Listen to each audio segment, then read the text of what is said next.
Trade me or fire Steve Nash and Sean Marks. That's exactly what Kevin Durant told Joe Tsai, the owner of the Brooklyn Nets, last week. Let's talk about it.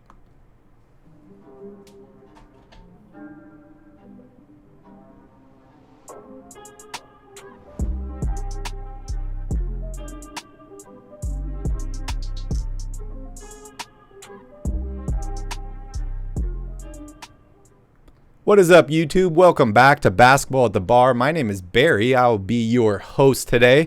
I love bars and I love basketball. So if you love the same, make sure you smash up that like button, hit that subscribe button, and go ahead and share this video with all your favorite basketball fans. All right, we have some more news, more drama surrounding the Brooklyn Nets.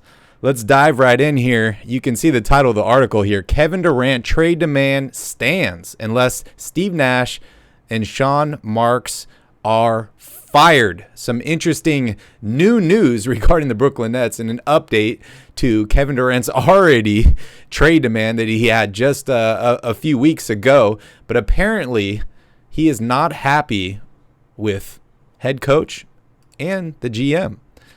And apparently after this meeting, Joe Tsai sent out a tweet saying, "Our front office and coaching staff have my support.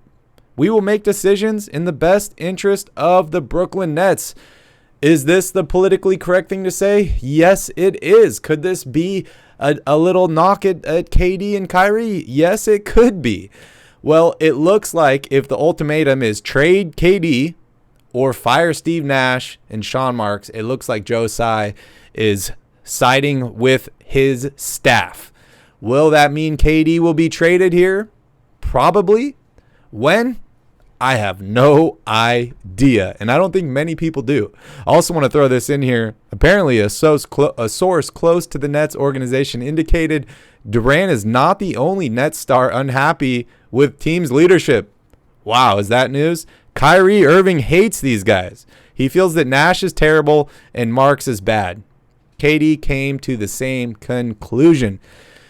This is very weird, right? KD and Kyrie both went to Brooklyn together to team up, to create a super team, to prove all the haters wrong, and to win a championship. They didn't seem to be on the same page this season, with Kyrie Irving not getting vaccinated, being banned from the practice facility, not being able to play home games. And the team was like, you know what? We don't want a part-time player. If you're not going to get vaccinated, if you're not going to play full-time, we don't want you on the team.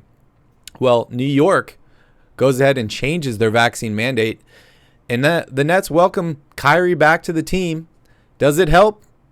Maybe not. The Nets get bounced.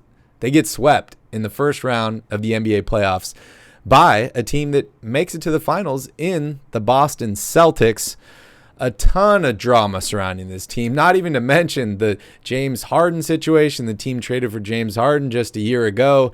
They end up trading him away at the deadline after he demands a trade. They bring in Ben Simmons, who's having his own drama surrounding the 76ers, ends up not playing a single game for the Brooklyn Nets this season, and all sorts of drama surrounding him as well. We heard a report come out this week that apparently just before that crucial Game 4 of the playoffs, members of the Brooklyn Nets, including KD and Kyrie, texted Ben Simmons in the team group chat saying, "Ben, are you going to be ready to play in Game 4? Apparently, Ben Simmons didn't even respond. He left the group chat.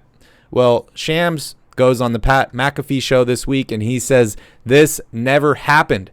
It's an amazing story, but it didn't happen. Ben Simmons also goes on to tweet, "Slow news day." It's really hard to tell what is fact and what is fiction in Brooklyn. They seem to be all over the place. But right now, the crosshairs are on head coach Steve Nash, Sean Marks, KD, and Kyrie. And maybe Ben Simmons can kind of sit back and enjoy his time out of the spotlight. Apparently, this crazy rumor has been debunked. So for now, it's on KD, Kyrie, and the front office of the Brooklyn Nets. Speaking of head coach and front office, I want to remind you all, just 2 years ago in 2020, when Steve Nash was hired, Kyrie Irving and KD made some pretty interesting comments on the hiring. Let's listen in. Coach, he said I was the first person to call him Coach Nash, but I call him Steve. Steve is great, and I have Steve's a great. relationship with him that's gonna build over time, bro. Like Steve don't know me from anything he heard or anything that he's heard from someone else, or we've worked out one time in 2014. But it's grown as just a respectful relationship from afar. I saw him at the Hall of Fame 2 years ago, gave him a big hug, and now he's the head coach. And I think it's also going to change the way we see coaches. I don't really see us having a head coach. You know what I mean? Like KD could be a head coach. I could be a head coach. Jacques Vaughn could do it one day. It could I'm be. just going to stop that right there. He goes on to say that we have a respectful relationship, but we don't really see him as our coach. I could be a coach. KD could be a coach. We could all be a coach. That does not sound very respectful for me. And unfortunately for Steve Nash, this is his first coaching gig, right? He's going right in and they're already throwing rocks at him. So it looks like Steve Nash was able, or hopefully able, to put some of this aside. They made it through 2 seasons here, or a season. Now he's under the fire. So it's a really, really weird situation here in Brooklyn. I don't know if KD and Kyrie already had these feelings back in 2020, according to this video, and maybe it's just kind of festered into what it is now, but it is a very, very strange situation. And I feel worse for Brooklyn Nets fans. Like, you guys are the ones that are really struggling out of all this, right? KD's getting paid, Kyrie's getting paid, Steve Nash is getting paid. I'm sure the Nets owner will be just fine, but it's the fan base that really suffers here. I want to take a little dive in here on the Brooklyn Nets contracts and what their payroll looks like right now, and how it might actually be pretty tough for them to build another contender. They have Kyrie locked up for 1 year. He just opted into this player option, $36 million. You got KD at the top of the list here, 4 years left on his deal. He is 33 years old now and has had quite a few injuries in the past few seasons. You just brought in Ben Simmons. He's been having back issues. He's under contract for 3 years. Just between those 3 guys, you are basically over $100 million, $110 million. You have Joe Harris coming back from injury. And then the rest of these guys on the roster are a bunch of role players. Maybe Nick Claxton could be something eventually. He's only 23 years old. Maybe Cam Thomas could turn into somebody. But this Nets team ended up trading away most of their young talent to bring in win-now players to surround Kyrie and KD. So if they do end up trading some of these guys, yes, they will get some value. Do I think they will get equal value? No, I don't know if it's possible to get equal value trading a player like Kevin Durant. We saw the huge trade package the Jazz got for Rudy Gobert.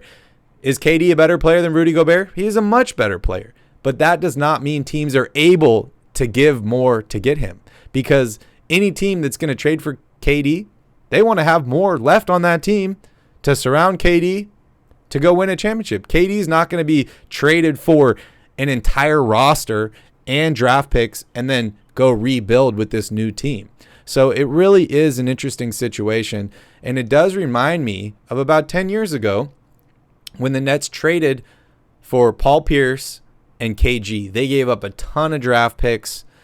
It didn't work out. 1 year, they brought in a rookie head coach, future Hall of Fame point guard in Jason Kidd. It didn't work out. Somehow that team, after they blew it up, was able to slowly rebuild and claw their way back to the playoffs. They made it with D'Angelo Russell, and then they blow up the whole squad for KD and Kyrie. It's really been a disappointment for Nets fans, I think, over the past couple seasons. Also want to take a look here into the draft picks, because that's where it really gets tough here for the Brooklyn Nets. Their 2023 first-round pick could be swapped to Houston or Philadelphia based on the record. Their 2024 draft pick is sent to Houston. Their 2025 draft pick is also in a potential pick swap with Houston or Oklahoma City. Their 2026 first-round pick is sent over to Houston. Their 2027 first-round pick is sent to Philadelphia in a potential pick swap. So this team really does not have a ton to build around. It's quite disappointing for many Nets fans. They finished the year 44-38 last season after being one of the favorites to make it to the NBA Finals. It will be an interesting next couple months for the Brooklyn Nets. I want to hear from you guys. What do you think will happen with Brooklyn? Let me know down below in the comments if you think KD is out, if you think Kyrie is out, if you think Steve Nash is out, or what this team needs to do to, I guess, get back to some sort of reality. I want to hear from you guys all down below. Thank you so much for watching. We will see you in the next one.